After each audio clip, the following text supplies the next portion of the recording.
Hello everyone, so this is going to be a video on postpartum checkup. So we all know that your postpartum checkup will be 6 weeks after you have your baby.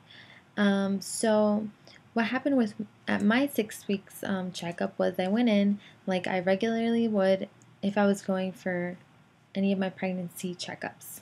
So it started off with me having to pee in a cup, and then the doctor, well, not doctor, but the nurse, she would go ahead and check my blood pressure. She would check how much I weigh, and then after that, she would make me wait in a room, and I'd wait for the doctor to see me.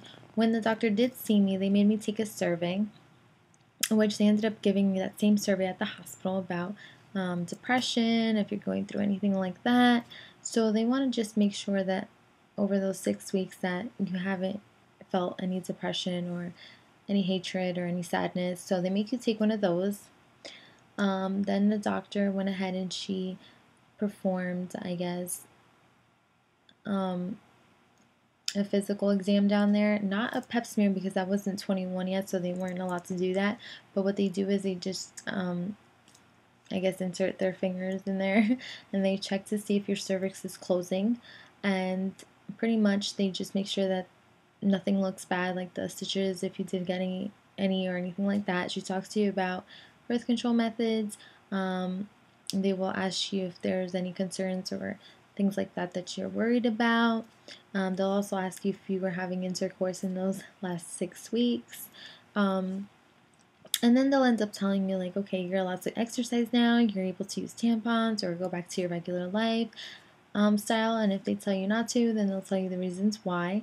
Obviously, you're going to have to end up probably getting some blood work done. I did because I suffered a hemorrhage, and they had to make sure that all my blood levels were fine, everything like that.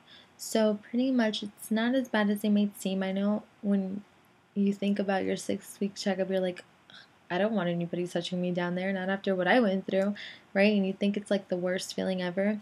And trust me, I was so nervous when I was on that table. I was like, oh my God, this is gonna hurt so bad. But it was so quick and you hardly felt anything and it did not hurt. I promise you it did not hurt. But yeah, that's it for my postpartum checkup. It was really quick, very easy. I don't know why I was so nervous, but that's pretty much what they do. They just check to see if everything is okay. They check to see if there's any protein in your urine or anything like that, because there are people who get preeclampsia. I don't know why, but they get it after they have a baby. So they want to make sure that, you have no protein in your urine. They want to make sure your blood levels are right, that you're doing fine down there. And pretty much that's about it. They usually then go ahead and tell you to follow up in the next year or whenever your next appointment should be. So that's it for your postpartum checkup. So if you have any questions, maybe I left out any of the information, go ahead and please let me know, and I'll get back to you.